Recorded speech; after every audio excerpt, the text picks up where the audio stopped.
Back on the RTI podcast today, special guests look forward to discussing NIL and how it's going to affect college athletics. Since we are Tennessee program and we do SEC as well, this is a perfect opportunity to discuss this with Tennessee, the state passing. It needs government signature from the past state legislator, but need the governor now. State of Florida's already passed this. Numerous colleges are now bringing things out. So happy to bring on CEO of Athliance, Peter Schoenthal, joins us this afternoon. How are you, bud? I'm doing well, Trey. Thanks for having me, man. Long time no talk. Yeah, absolutely, man. It has been a minute, so it's good to get you back on. And let's kind of jump right into this thing. When everything was announced and how schools wanted to go about this when it comes to the NIL, and really it wasn't about schools, it was about the athletes kind of getting going first and wanting to profit off their own name. And you see the NCAA hurdles that now come into it. They want a piece of the pie as well, they say, but now trying to navigate through this. Get us back to where this thing started, even a few years ago. How did we get to the point now where we've got different states around the country being invested in this? Yeah, that's a great point, and it's why I'm pretty certain that NIL is going to start here in the fall. You have to remember, a few years ago, California enacted their own legislation stating that the state of California is going to do name, image, and likeness, whether or not the NCAA liked it. And the NCAA said, absolutely not. If you do that, your players will be ineligible. And so California said, great, we're going to sue you in federal court. And we'll see where it goes from there. Who knows? Maybe employment versus amateurism will be on the table. And the NCAA said, great, here we are. NIL, let's do it. And so that's kind of how this started. What's been very interesting about what's going on is you see, and you've mentioned it earlier, that different states are starting to enact their different bills. And a big portion of that is because the NCAA hasn't enacted their own legislation. We haven't gotten any federal government guidance, and these states are ready to go. So you're seeing states like Florida. I think Georgia signed their bill yesterday. Tennessee's waiting. They're all signing. The cool part about that is most of the state legislation is mirroring, for the most part, the NCAA proposed legislation that we're still waiting for ratification on.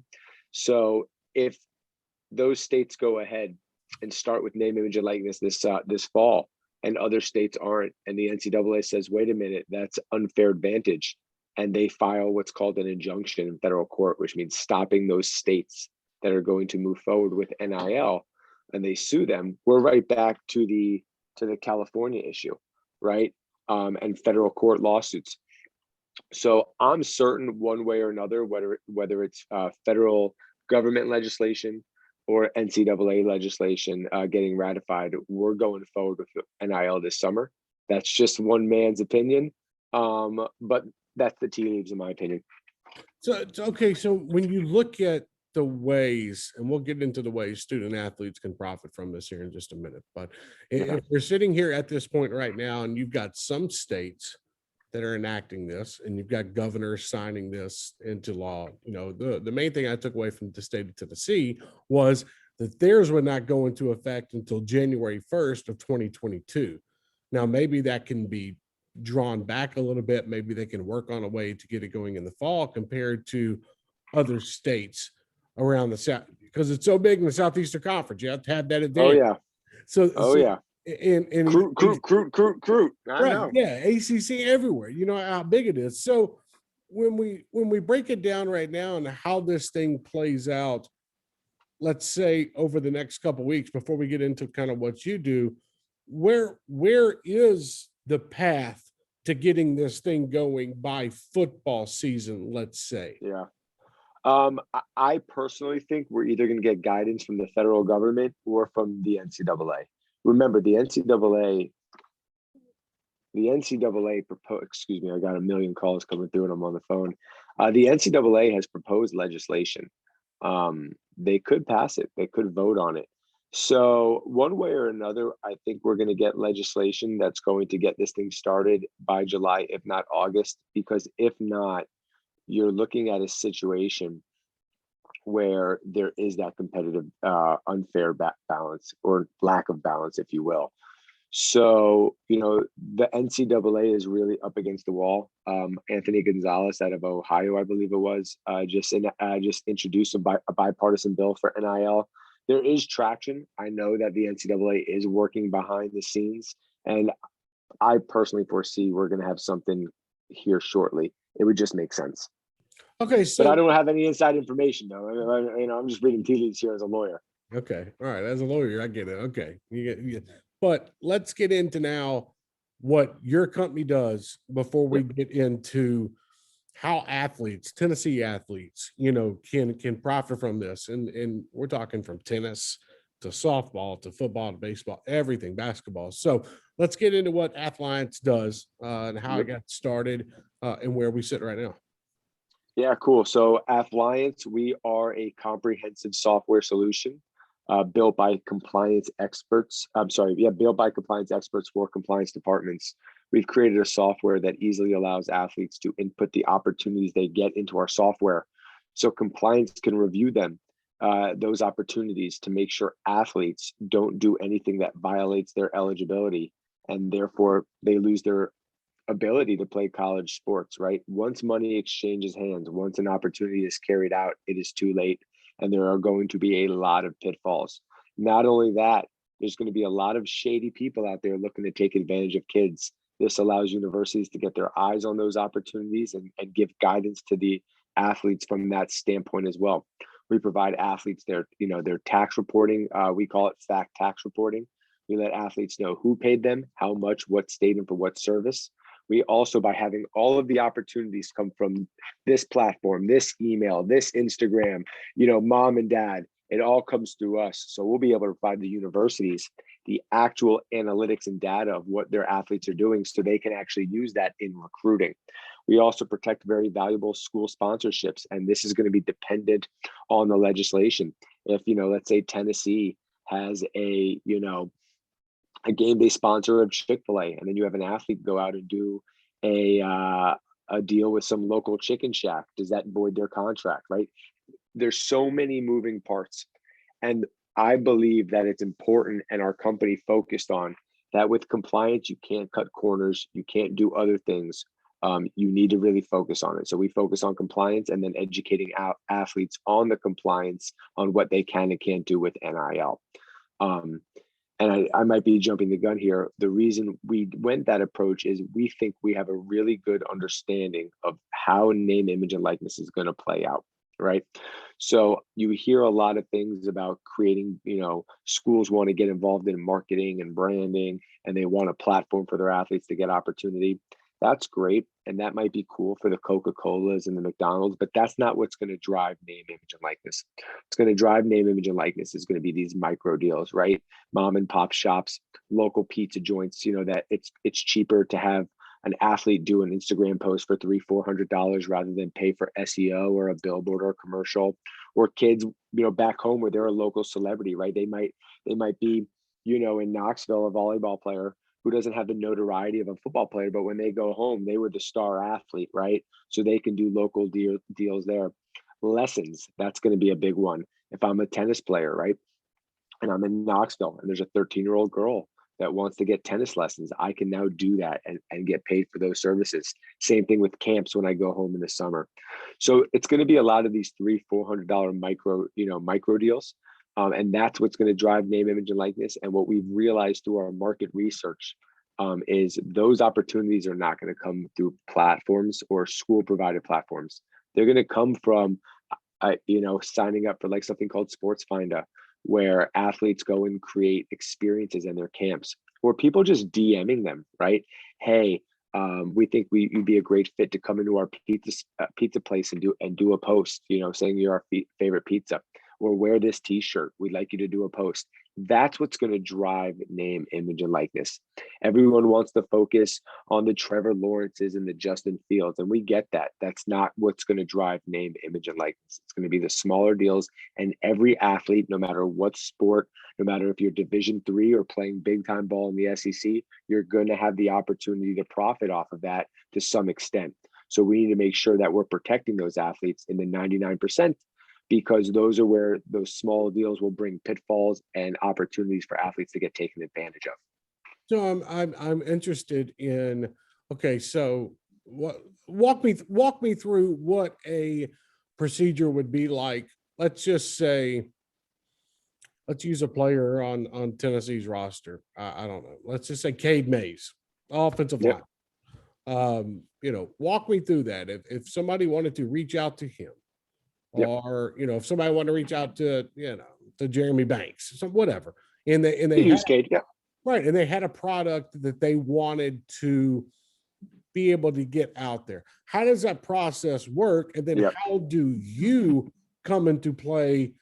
Do you work with the university or do you work with the player itself? We license our software to the university, making sure that it's easy for them to have all of the information so they can help guide these athletes from an eligibility determination as well as protect them. So let's say Cade Mays gets reached out to on Instagram, right? Hey, I want you to do an autograph, or I want you to come and do an Instagram post at my pizza place. Realistically, all the athlete would have to do is take a screenshot of that DM or that opportunity, submit it into our platform. We would vet the third-party vendor. All we need is some form of identification. We send automatic messaging to that third-party vendor. We verify them. Now the school has the what and the who, right? We make sure that we have what's called the value of the deal, to make sure that it's not a booster giving more money than what would be fair market value, although there's a whole discussion on fair market value. Now compliance has the ability to review it, make their determination, store all that information in case there is an issue down the road with the NCAA, and give the thumbs up or thumbs down. And the athlete just shows proof of payment, and now we have all that tax information to give to them, and the school is now protected. A good way to look at us is we are an insurance policy for the universities and their athletes. Realistically, the main the main point of our platform is, how do we make this as easy as possible for the athletes to use? It's why we're working on integration with all of these other marketplace platforms out there, and making it easy where the athlete just has to take a screenshot and upload it. And the name of the game is, universities need to know what their athletes are doing. And it's very difficult because the legislation on the state side and the proposed NCAA legislation states schools cannot bring opportunities to their players. They can't pay for a platform that brings opportunities to their players, and they can't negotiate on behalf of their players. Yet they need to know what their athletes are doing, and they're responsible for any bad acts that their student athletes do. So what our software does is, if the NCAA and federal legislation and state legislation ties schools' hands behind their backs, we free up those hands by allowing them to know what's going on, so they can protect all parties in this new space. So, okay, that blows my mind, to be honest with you. And look, I've done a lot of reading into this and spoken to a lot of people, including you, about this. And it's crazy to think that let's say somebody that's launched a t-shirt brand, or there is a company in town, maybe not a huge company, but an apparel company that maybe, it's kind of like a boutique.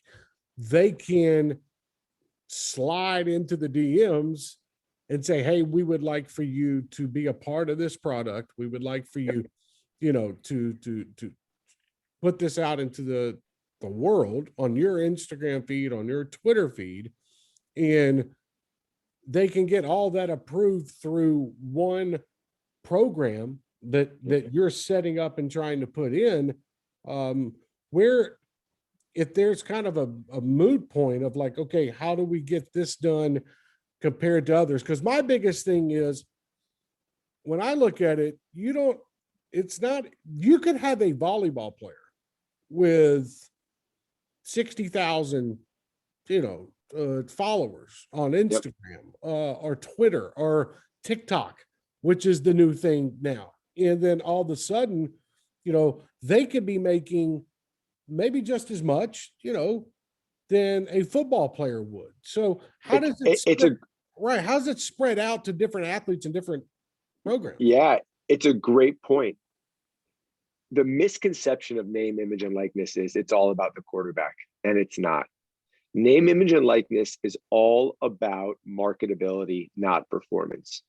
Before, you would have these, social media influencers that are also athletes, right? That have 60, 70, 100, 200,000 followers that weren't able to profit and maximize on their followers, and endorse brands and be that influencer because they were a college athlete. Well, now this changes. And that's the missing piece. I'm so glad you brought that up, because that's where a lot of this money and a lot of this stuff's going to go. I'll give you a great example. You have Olivia Dunn. She's a gymnast at LSU. Not many people know about her. I believe her TikTok has 2.5 million followers, right? She's going to be able to crush. You have the Cavender twins. They are female basketball players at Fresno State freshmen. I think they have like 3 million followers on their TikTok. When Trevor Lawrence left Clemson, he had, I think, 700,000 followers on his Instagram. It's not about performance. Now, performance will dictate like when Gatorade and Coca-Cola come in, but that's going to be the 1%. Most of these athletes, right, especially on the D1 level, and this really just most athletes in general, easily have above 3, 4, 5,000 followers. They're all young and in shape and therefore considered good looking. That's what companies look for when they want people to endorse their companies. And there's going to be lots of money there, even if it's $100 here, $200 here. I don't know if you're familiar with a company called Gymshark. Gymshark started as an apparel company, right? I think they were working out of a garage, and they would just contact people that had 3,000, 4,000 followers and give them $100 here, merchandise here. They're a $1 billion company now. This is the way of marketing. This is the way of advertising. And there's been this whole group of influencers that companies haven't been able to tap into, which is the young, in shape college athlete. And there's going to be a lot of stuff. Here's another thing that schools have to worry about: supplements, right? Now you have these young athletes that are in good shape. You have supplement companies that are going to want them to endorse it. Well, now, is there stuff in that supplement that is contrary to the NCAA, substance abuse policy? So schools have to worry about that. There's just so much stuff no one's worried about and thinking about. Everyone's caught up in the recruiting and the marketing, right? That's fun and sexy, but it's important that you have the compliance taken care of, because at the end of the day, we have to protect these athletes, not just from the NCAA standpoint, make sure they don't get taken advantage of, right, by these companies, right? When I was 18, 19 years old and someone slid into my DMs and was offering me $500, $600, I was going to say yes, no matter what they were asking, right? Yeah. And there's issues there with that. And so we need to be very careful.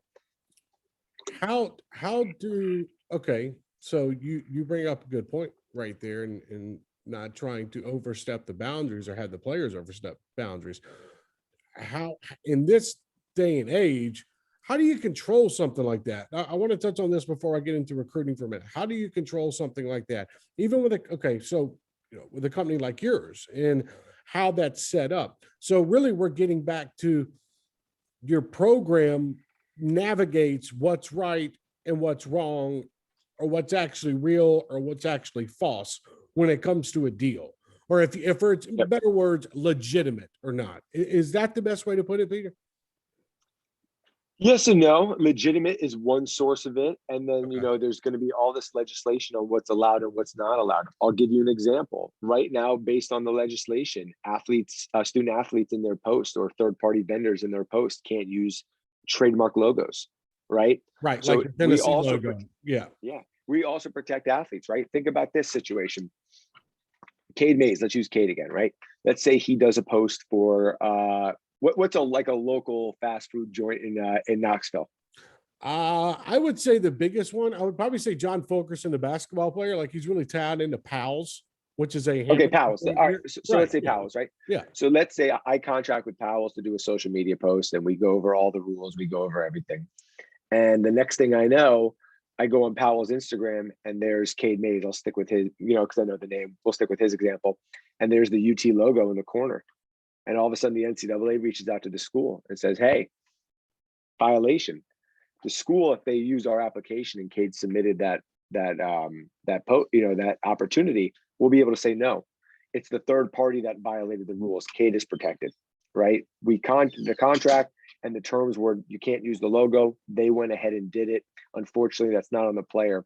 And what's really cool, I'm not sure if you're familiar with, it's not cool, but this is the dork in me that's a lawyer. I don't know if you follow the Adidas scandal that happened, with the pay for play with Oh, I did. Yeah, Arizona, Kansas. And I don't know if you saw the documentary, The Scheme on I on did. HBO, excuse me. What's really interesting is the Southern District of New York, the federal government came out and said, if you cause an athlete to lose their eligibility and therefore their scholarship, you have technically defrauded the federal government, because every scholarship has some form of federal grant money in it. So you've defrauded the government from that money. So if third-party vendors are going to go out and do something that causes an athlete to lose their eligibility, technically they're facing indictment. Now, that's not going to happen and all that, but there's ways and words that you can use to kind of scare people in order to make sure that athletes are protected and no athlete gets taken advantage of from a legislative standpoint. There's two ways, right? Really, multiple ways that athletes can get taken advantage of, right? We do a post and all of a sudden I look and there's the trademark logo and the NCAA's mad. Or there's the example where I said, hey, I'll give you $500 to wear this, t-shirt on your Instagram. Give me your social security number or your date of birth, your address. And then all of a sudden no money comes in and you're the victim of identity fraud, right? There's a lot of things that listen, this is going to be the Wild West to a certain extent. And we're trying to bring some uniformity to it. And that's how a company like you comes in and has the platform and the program already installed to be able to take care of things like this. Yeah. And yeah, and totally understandable. I wanted to touch on two more things, and I appreciate you joining us. The recruiting part. Yeah, no worries, man. The recruiting part of this is going to be key to me, because how you're in the state of Florida, okay? How big is it in the state of Florida? Who all gets involved in this? There are a lot more apparel companies, let's say in the state of Florida, than maybe they are in the state of Tennessee. Or, we can go out to California and say there's a lot more tech companies. I'll actually give you a different one. I'll give you a different recruiting advantage. If you're in Texas, Florida, Tennessee, here's a huge advantage that can't be legislated out. No state income tax. Wow. So if all the rules are the same, what's to stop the University of Tennessee, University of Miami, Florida State, UT, Texas from saying, hey, look, everything's the same. All the rules are the same, but guess what? You don't have to pay state income tax. How is that not a recruiting advantage? Right? The other stuff that you're mentioning with the companies, right? The way our world is now, we're a little more global, if you will. Yeah. So I don't think it necessarily matters where you live and where you are. In fact, I think that the bigger deals, not the bigger, but the more prevalent deals will happen in smaller communities where the athletes are more famous, right? If I'm in Miami, it's going to be harder. I'm competing with professional athletes, right? Although it's cheaper probably to contract with a student athlete than it is to call a Miami Heat athlete, but there's so many variables. So there's ways to create, whether you're in a small market or a big market, advantages, right? There just is. I think it's all on the athlete and the university to figure out what our advantage is and how to exploit it, which is why I think, the branding and the marketing, you hear about it with schools and looking to buy other platforms and stuff like that. I kind of look at it, and I know, Trey, you remember this, social media edits, man. When those things started and we wanted to get recruits to social media edits, they were all outsourced at first. And then schools smartened up and said, why don't we just hire someone in-house that's a content creator and use that in recruiting and just pump out, edits. I think Duquesne's today hired the first ever brand consultant on staff for NIL.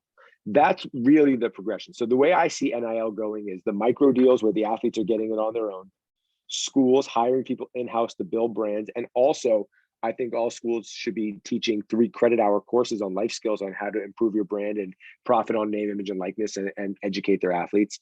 And then you're going to need a compliance solution, which is what we're doing.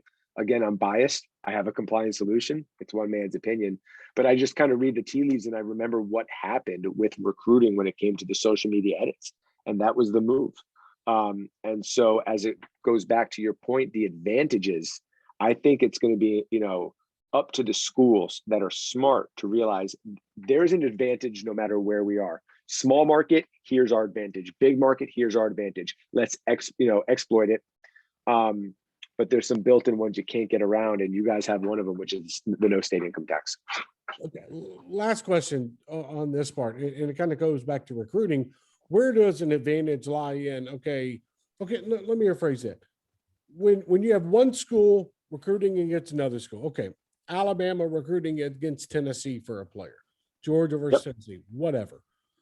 How are, in your mind, when you look at this stuff and how it's being played out, how do they go against each other? Do they say, okay, look what our running back made for camps in Tuscaloosa, Montgomery, Birmingham, compared to what your running backs made in Knoxville, Nashville, Yeah, absolutely. Memphis, right? Yeah, absolutely. Just like you do with it, we'll use football as an example. Just like in football, um, look at the guys we put in the NFL. We're linebacker U, we're DBU. You're going to see the same stuff. But at the end of the day, everyone uses the same stuff in the same wording, just like the social media edits. Like that was like the cool thing at first. Now everyone does it. So every school is going to find a way to use it in recruiting, to use the language, to piggyback off of one another, to the point where it's just going to be, you need to do these posts, you need to partake in NIL just to get in the game. But I don't think it'll be a determining factor unless you get to things like the state income tax, or one school is just doing a really, really, really good job with name, image, and likeness. But it's a copycat league, and you're going to see schools, there'll be 5 or 6 that really figure it out, and then everyone will copy them, and it'll be a baseline, in my opinion. And they don't But again, nobody knows that. I tell schools like this when I speak with them about name, image, and likeness all the time. And it's not a political comment. Name, image, and likeness is a lot like an election. Everyone comes out and prognosticates. This is how the election is going to go. This is, who's going to win by what. You don't know until people vote. Right. And that's name, image, and likeness. We don't know what this is going to be until it really starts. It's why I say there's no such thing as a name, image, and likeness expert, because we don't have name, image, and likeness yet. I am no expert. I'm educated on the topic. I have an informed opinion, but there's no such thing as an expert right now. But you also have a program that is helpful for these universities to be able to go through the process, because I'm sure it's going to be very hard for one university, I don't care who you hire, to try to control, and not control, but all these athletes from all these different programs, from track to softball to rowing to just everything, Peter. Yep. And trying to keep up with that is the big thing. Well, not only that, some of these deals are going to be contingent on time. Like, hey, we got to get this done quickly. If you know anything about student athletes, if they can finally make some money off their name, image, like this, they're not going to want to wait around 2-3 days for an answer. So what our software does is it really streamlines everything, so these athletes can get their opportunities reviewed and get an answer quickly, so they can move on quickly and make sure A, they're protected, and B, now I can make some money. Listen, student athletes fought for this for 115 years. Yeah. Right. So we need to make sure that we're giving them every advantage to do what they have fought for, while also making sure they're protected. It's going to be absolutely crazy, brother. I'm telling you. Chaos is good for me, man. I'm hoping for chaos. I know it is. I look forward to it. It's going to be the winding roads of how everything comes together. And if one state starts before another, and the recruiting tactics will be absolutely crazy.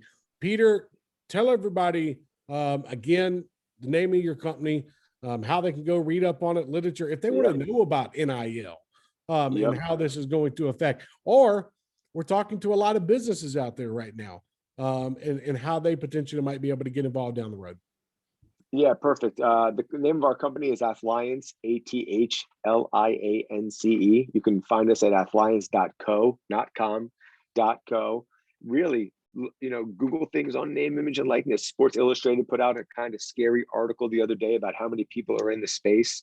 We were blessed enough to have our logo in the top left corner of that graphic on their stuff. But yeah, it's good. ESPN did a great article on what the market's going to look like. I really recommend, if you Google ESPN NIL, name, image, and likeness, you'll find that article. There's some really cool stuff out there.